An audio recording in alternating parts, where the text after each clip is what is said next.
I'd like to acknowledge that this episode of the Teach New South Wales podcast was recorded on the homelands of the Darug people.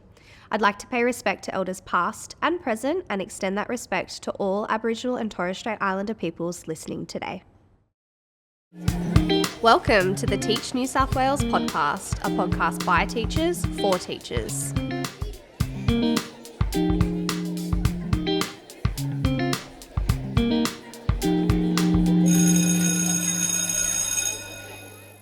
Hi everyone and welcome back to another episode of the Teach New South Wales podcast. I am joining you again, Shannon, and our lovely co-host, Siobhan, is here with me as well. Also joining us on the couch is Dr. Kirsten Banks, who we're so excited to have. Hi. So welcome. Now, Dr. Kirsten Banks is a proud Wiradjuri woman, an astrophysicist and a science communicator with a passion for making wonders of the universe accessible and engaging for everyone, which we love. Yep. Dr. Kirsten is here today to share her educational journey in a New South Wales public school and pay homage to the teachers who inspired her and has supported her along her way. So welcome. Thank you. Very excited to be here. Yeah, we're glad to have you. We like to warm up all our guests with a little icebreaker. So interested to hear from you. What are you currently reading, watching, or listening to? I have started getting into more podcasts. I want to learn more about the world.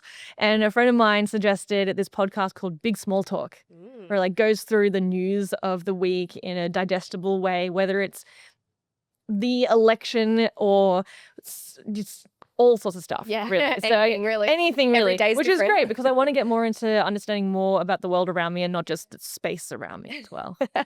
Good way to branch out from, your comfort zone. That's it, yeah.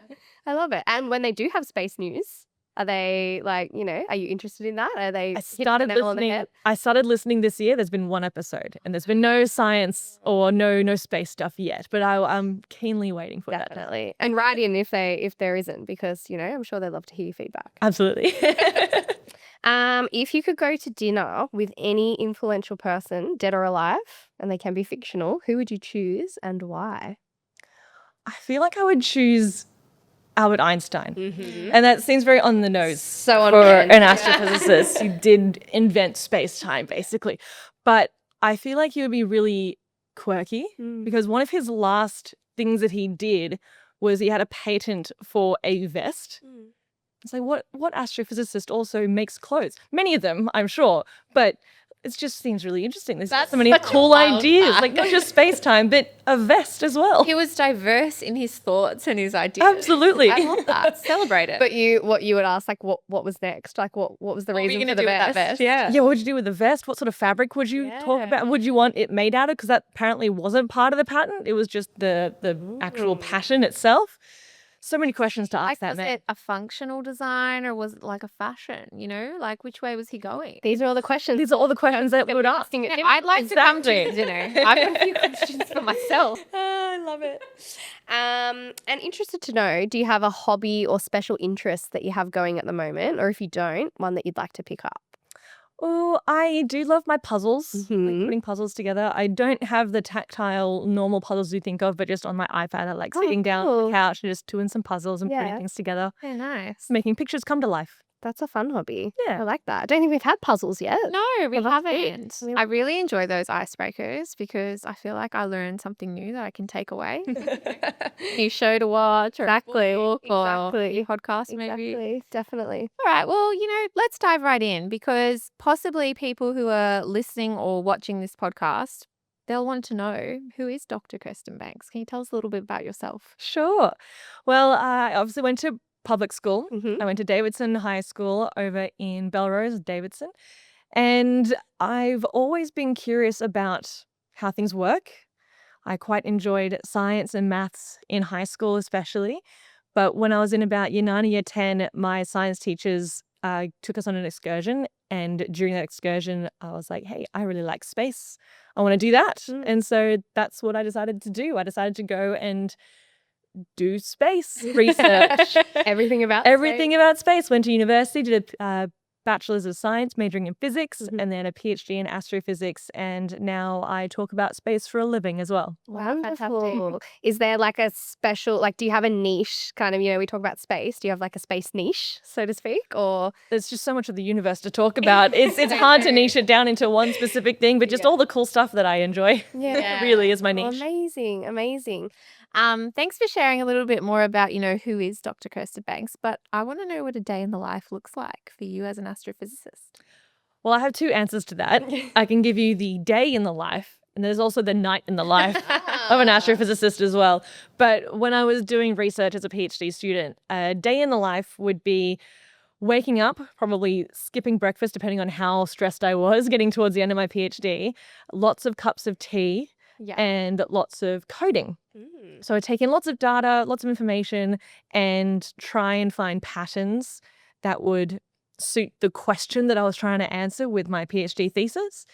But then when it comes to a night in the life of an astrophysicist, that involves waking up at 2 p.m., having breakfast around 3 p.m., getting the telescope ready to observe the entire night, observing through the night, watching lots of Netflix while I'm waiting for the telescope to finish observing. Wow. It's great. The telescopes, they do it themselves these days. Just got to make sure that it's not going to run into anything, or if it starts to rain, you have to close everything up really So quickly. you mean you don't have to sit there with your eyes squinting?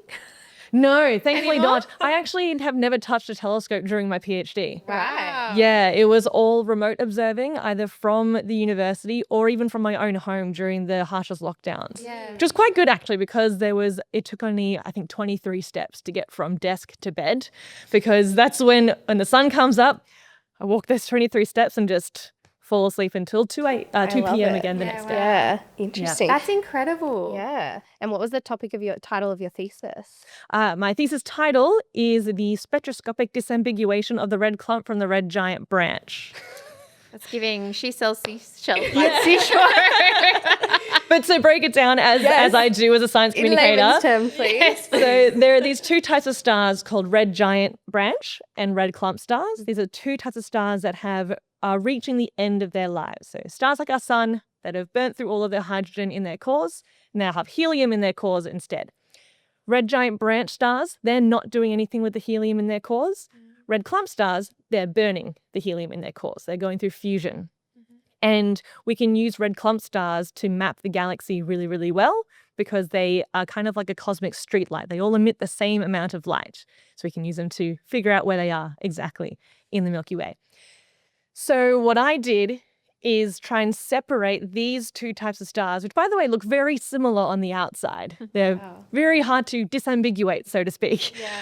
So what I did is I used very specific instruments to take the light from these stars and split it up into a big rainbow.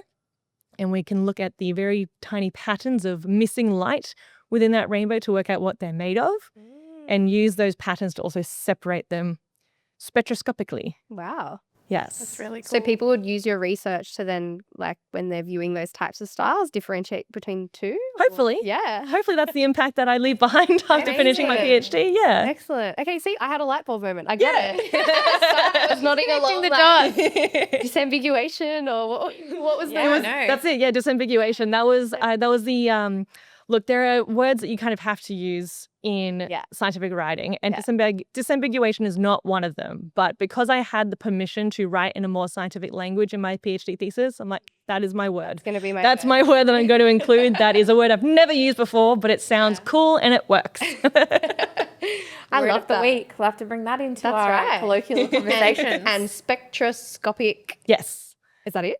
Yeah, spectroscopic disambiguation. Spectroscopic disambiguation. So separating using rainbows. Wonderful. Great. I love the layman term. I needed that. Definitely. And we were reading a little bit about you, and one of your main aims, I suppose, is to inspire curiosity, foster understanding, and ignite a love for science. Can you talk to us a little bit about how you actually approach this, like why that is your ethos?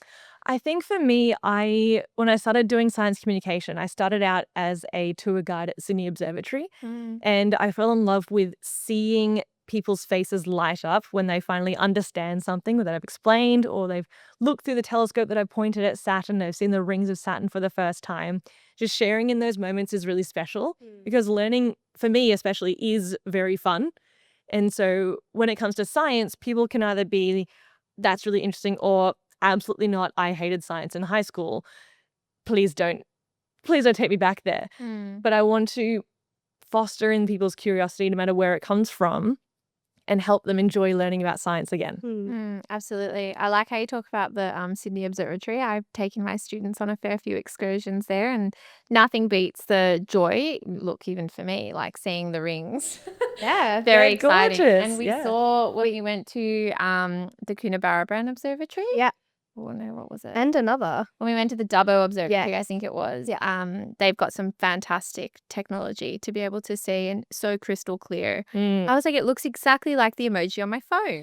Like, it's And- real. We're that good. And Yeah. one of the best parts about Dubbo Observatory for me was that the man who runs it, his name is Peter Starr. Yeah. Oh, fantastic. Can't make it I up. was like, That's his real name. yeah, you were born for this, Peter. Absolutely. Yeah, it's a rite of passage. If he did anything else, I'd be disappointed. Fair call. We love it. We love it. Oh, that's funny. Now, let's sort of rewind and talk a little bit more about your time at high school. You had some really inspirational teachers along the way that I know a little bit about from our chats earlier.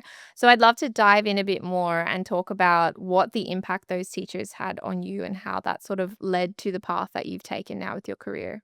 Absolutely. Like I mentioned earlier, all of my science teachers really kind of started fostering that love for science by taking my entire year group on an excursion to see a documentary about the Hubble Space Telescope. Cool. Like that was the thing that made me realize, yes, I want to study space. Yeah. I want to figure things out in the universe. But it even went more from just providing opportunities. It even went towards providing a safe space to understand that curiosity and let that curiosity bloom. So my physics teacher, Mr. Ferris, was really fantastic at doing that.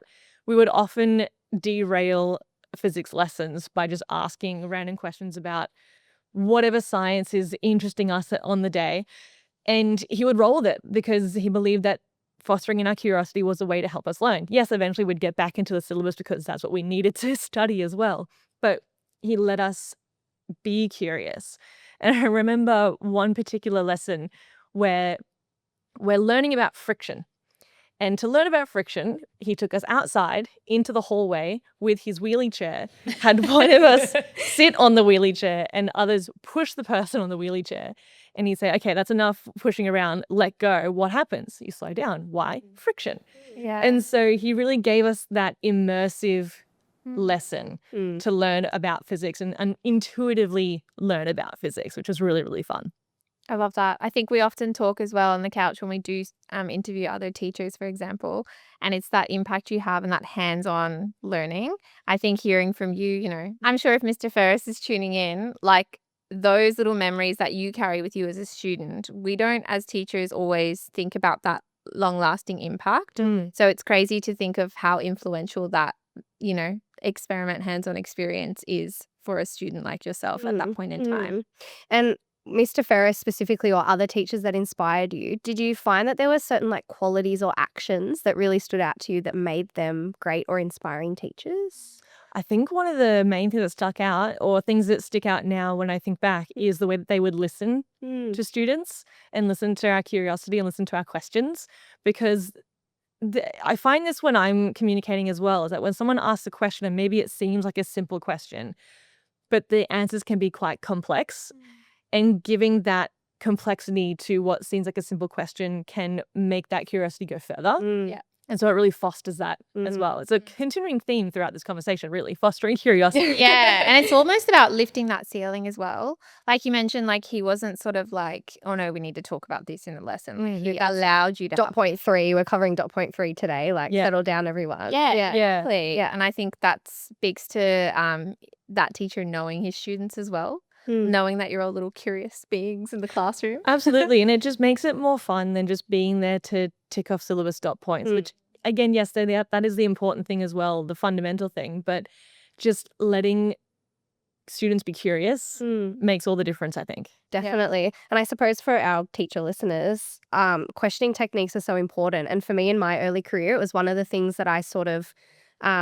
needed to improve upon, because I would, ask a question, get an answer. That was sufficient for me. But it was, true deep learning and those solid foundations, and exactly what you're saying from the student perspective. It's those, probing questions that really hone in on and challenge the student to think deeper, or question what was originally what they thought was an easy question, like you were saying before, and delve into, different facets or nuances of that particular area that we're talking about. So that's my top tip today for teachers, is hone in on your questioning techniques. Yeah. You never know what you'll get out of your student, quite clearly. And it's a good lesson in that as a teaching technique. But then I think about it on the other side of when I was sort of teaching my students how to ask deeper questions and like the understanding how to probe people when you're interviewing them. So often I would do like a design thinking challenge. So we'd come up with a concept, they'd have to sort of solve problem solving. It's all about developing those key capabilities in them as learners.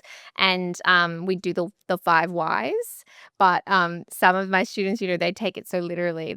Someone would answer the question, they'd just say, okay, why? No, but we need to link what they have said, and we need to bring it in. And why is the connecting word to start a sentence? We can't just say 5 whys after everything they say. They may work for toddlers, not for critical thinkers. Yeah. But it's one of my favorite things to do, because when they start to get really good at it, you'll hear them in the playground practicing that technique. That's fantastic. Yeah. So I'm like, yes, let's foster that curiosity. Let's ask the questions. For them, the fundamental thing to teach as well is to teach how to be a critical thinker. Yeah. And that really just helps throughout every facet of life. Oh, absolutely. I kind of feel like you're a bit of a trailblazer in your field. I actually don't know any other female astrophysicists. I have never met one in person. But can you talk to us a little bit about your experience of, being a woman in the STEM industry? What has that been like for you? It's been quite positive for me, really. Great. I've been quite privileged to be in communities and academic groups that have been very welcoming, not just of me being a woman, but also being an Aboriginal woman as well, and being very welcoming of different cultural perspectives in that regard too. So it's funny, like when I ask this question of people a lot as well when I interview them too, and you kind of ask it on the guise of almost expecting bad experiences to happen, which they do happen, and that's bad. But I'm really glad that I haven't had those experiences with people that matter. But all the people that I've worked with, both in my schooling, in primary school, I guess, high school, university, and even in the academic groups that I've been a part of, everyone's been really, really welcoming. I've had some really awesome women in leadership roles. So my supervisors in my honours year was a woman. Supervisor in my PhD was also a woman, also both named Sarah, 2 different people, 2 different Sarahs. But they and other people within the university were all really impactful and helpful. Yeah, fantastic. Power to the girlies. Power to That's it. We love it. Love that. Now, for you mentioned the excursion to the Hubble Space Telescope documentary was a pivotal moment for you. I think earlier in conversations you might have mentioned to Shannon something about an engineering camp that you were given an opportunity to go to. Yes. Can you tell us about how that opportunity sort of opened more doors for you? Yeah, so that was supported by the local Rotary group near my school. And going on that camp was a really cool experience because I was able to go to the different universities around the area in Sydney to see which ones kind of fit the vibe of where I would want to go. Because it's not just about what is the best university, so to speak, or the best school to go to. It's about how it fits with you personally. And I remember going to UNSW, and for no other reason but I got to ride a Segway. Amazing. Is the reason why I went to UNSW for my higher degree. I would love to insert some footage of you on the Segway. I really wish that existed, but unfortunately it does not, because missed opportunity. After visiting, I have never ridden a Segway at UNSW since then, and I spent 10 years there. I went there and I did not see one Segway there. I can't imagine how that opportunity would come to life. But anyway. I don't know either. But even beyond that as well, they also had some really good facilities that have just opened up with new science labs, which was very compelling to me as well. Not that I spent much time in the lab, as an astrophysicist, you're often either looking up or at a screen. And so that camp for you, my understanding is that like many students at your school didn't want to go, but the opportunity was still on offer to you. Is that right? I think it was, for that particular camp, there were lots of students from around New South Wales who came on it. So I think I was the only student from my school who went along, but my teachers supported me in helping me with the application and whatnot. And so that's just that continuing ongoing support to help blossom that curiosity and opportunities, because once those opportunities come and you see where you can potentially go, like that makes looking forward much more clear. So I understand you were afforded a lot of opportunities by your teachers throughout your public school journey. Could you tell me a little bit about one that stands out in particular to you, memory wise? Yeah, definitely. So one that sticks out for me is in year 10, so it was 2012. Mr. Ferris, again, he pops up. He created this opportunity for an expression of interest for particular students who wanted to go on an excursion to go see the transit of Venus, which is this very rare event. It only happens twice every couple hundred years, and between each event, there's only about 8 years between those events. And 2012 was the last one of a pair, so we won't see it again within our lifetime, unfortunately. Goodness. But he let us go along with him, like a small group of us, to fit on the school minibus and go to Sydney Observatory to see the transit of Venus, even if it was cloudy, which it was. I was standing in the rain waiting to get to the front of the line of the telescope, but once I got to the front of the line, the clouds parted. I got to see it. I feel like that's meant to be for you. It was. It all worked out in the end because it had to happen. The stars aligned, one would That's say. That's it. Yes, and the clouds went away. They always rain on our parade. Whenever there's something fun happening, like right now when we're filming this, there's a planet parade and it's cloudy outside. Oh. So we could have scheduled Classic. that around this. just wait. The clouds apart when I go home tonight. It'll be perfect. Thanks for locking us in the middle of a planet parade. No, Wow. Of Thanks course. for holding space for this podcast during this time. So I feel like the puns are endless. Oh, yes. But I actually think that's a nice segue into, I think one of your main aims of your TikTok, which we know about, is making science more accessible and enjoyable for others. How did you come to create your TikTok platform, and how do you feel it is actually, channeling into that journey of making it exciting, making science exciting? Yeah. So I started TikTok in 2020. So I was already doing science communication in person at the observatory, public events, in schools as well. But then it all stopped. We couldn't go outside anymore for a little while.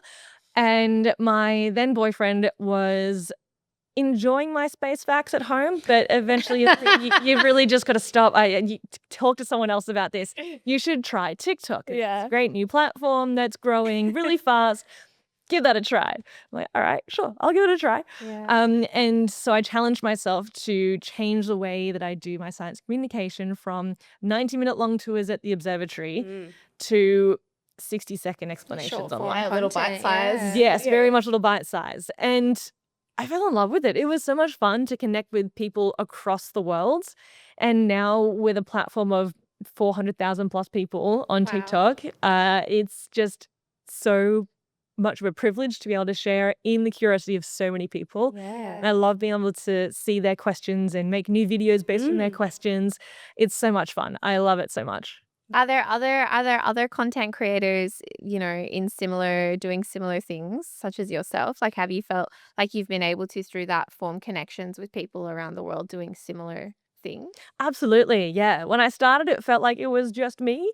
It was very early, back in when the platform was mostly like dancing and skits and whatnot. And there's still lots of very talented people doing that on the platform now too. But you're here spitting absolute facts about Absolutely, space. yes. Universe. But I have been able to find more of a community of space science communicators and creators online. From a few of them are from the US. Yeah, fantastic. But a few from around Australia as well, which is great. It's nice to have a little community to share in the excitements and the challenges of doing this. Yeah, absolutely. And looking back on your journey where you are now, because you've studied so hard, and it's really exciting that, you use your knowledge to be able to share and communicate that with other people across the globe. Looking back on your journey through your school and the teachers that influenced you, do you think that if you didn't have people like Mr. Ferris championing you, would you have had the same trajectory with your career? I don't think so. Mm. I don't know what I would do otherwise, in all fairness, but without having those influences and caring people Yeah. to help. Nurture. Yeah, help nurture. show you the way, I Yeah, suppose. absolutely. And just Yeah. open those doors. Because even my first day of high school, actually, the high school principal at the time, in his address to us, said something along the lines of high school being a hallway of doors, and the teachers are there to open the doors for you, but it's up to you to walk through them. Wow. And so hearing that, I realized, looking back, I maybe didn't quite realize it when I was 12, 13 years old, sitting in that hot We never NBC do, theatre, Yeah. that, okay, yeah, I'll take on opportunities as they come. And that's kind of what's led me here. I started working at Sydney Observatory because when I was there on a tour, the tour guide was like, hey, you know your stuff, you should apply for a job. I'm like, okay. When I got to the end of my undergrad, people said to me, hey, you should try an honours year and do a year of research. I'm like, okay. PhD, sure, I'll do that. Yeah. 10 years later, being at university, now doctor in astrophysics. Which is amazing. But yeah, taking on opportunities is really what has helped. And those opportunities would not have been opportunities without those teachers. Yeah. Amazing. And how do you think other teachers can sort of engage with you or other forms of content around science to make their lessons more engaging? Like, do you have any places to go, handy hints that they can use to sort of, bring in that energy that you bring with your content and in real life? How can they bring that back to their classroom? Oh, I think very selfishly, I can say, watch my content in your classrooms. I try to make content. I'm trying to do more long form stuff on YouTube as well to help with, say, some syllabus dot points within physics and high school physics as well, but in a fun way. Yeah. Got an idea for a video about how to measure gravity Cool. with yourself and a swing. Cool. Yeah, we'll see how that goes. Like to see that play out. Absolutely. Now that I've said it on camera, I have to do it, right? Yeah. But yes, there are lots of educators online who are astrophysicists like myself, or just really good communicators who can supplement your amazing teaching as well. Yeah. So I think using those resources to find unique ways to connect with students who are very much chronically online these days is a great way just to come back to bringing your levels closer Yeah. and relatable. Yeah. That's really good advice. If you could share one message with your former teachers about the influence they've had on, your life and your career that you have now, what would you share? Well, I've had the opportunity, thankfully, to catch up with Mr. Ferris recently. Lovely. How did that go? It was wonderful. It was also very weird at the same time. You know what it's like seeing your teachers many years after being in high school. It's like, hello, Mr. Ferris. Like, no, call me Alan. Like, Absolutely no. not, sir. That makes me uncomfortable. No, but I would say to all of the teachers who have encouraged me in small ways and big ways, thank you. Because what they provided to not only me, but to hundreds of students, I'm sure, across their times has been so impactful. Yeah, definitely. Yeah. How was that interaction with Mr. Ferris? Like him sort of seeing you and how far you've come. What was his sort of reaction? Oh, he was so sweet. Yeah. I was like, you've come so far. I remember you when you came to class, you were very innovative. You brought your pink iPad to take notes. I'm like, did I? Was it pink? I don't remember it being pink, but sure, I guess it was. But I do remember bringing in my iPad to take notes because I had all the syllabus dot points on that, all the PDFs from the resources and whatnot. But yeah, he had said to me that he saw some sort of potential in me, and it's kind of, validating. Of course. He was right. Yeah.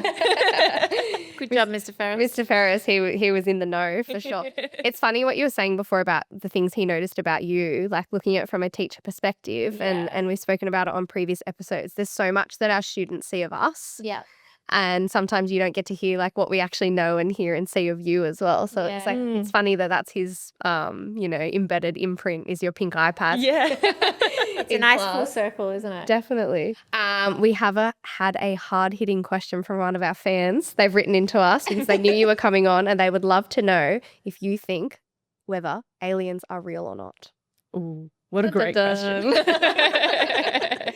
So I have two answers. Yeah. One is yes. Ooh. Well, there's two parts to it. Yes, I believe there I'm should be scared. at least something else out there, because if you think about it, Yeah. our galaxy is filled with 400 billion odd stars. Yeah. We have found over 5,000 planets around the stars in our galaxy. And so from that, we suspect that at least every star in the universe should have at least one planet. So that's just 400 billion planets within the solar system, within the Milky Way galaxy. But our galaxy is just one of trillions upon trillions of galaxies in the universe. There has to be, right? There has to be something else out there, surely. Have we been visited? Nah. Yeah. I don't think we're that special. Yeah.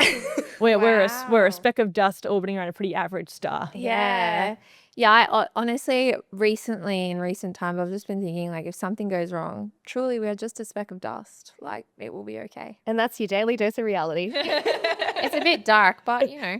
Yeah, you can either take it on as an existential crisis or like, yeah, cool, whatever. Yeah, exactly. We're literally on a floating planet. It'll Yep. be fine. I love it. And on that note, Well, thank you so much for joining us today, Dr. Kirsten Banks. It's been an absolute pleasure to have you here on the couch to discuss your journey from public school student now to astrophysicist and TikTok superstar. We love that. It's been so great. Thank you for sharing your journey, and thank you for, shouting out those teachers that have really helped you pave the way. My pleasure. Thanks for having me. Anytime. Thank you so much for tuning in to this episode of the Teach New South Wales podcast. If you liked it, share it with a friend, and we will see you on the very next episode. Take care. bye. Thank you for tuning in to the Teach New South Wales podcast, where we explore the dynamic world of education. Don't forget to follow, like, and subscribe to be notified when new episodes become available. You can find us on social media via our handle @Teach New South Wales. Until next time, keep learning, keep teaching, and keep making a difference. This podcast is produced by the Teach New South Wales team from the New South Wales Department of Education.